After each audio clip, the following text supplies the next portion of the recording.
कोई नेमुल बदल नहीं है।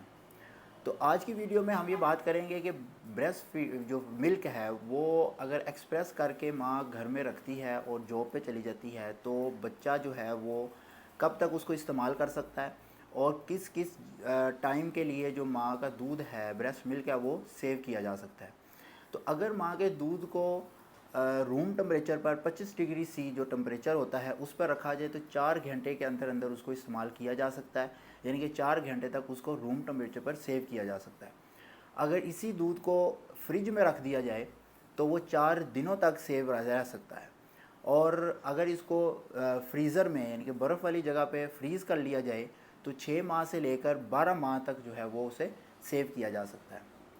तो ये एक इन्फॉर्मेशन उन माँओं के लिए कि जो जॉब भी कर रही हैं लेकिन साथ में अपने बच्चों को माँ का दूध पिलाने पर स्ट्रिक्ट हैं।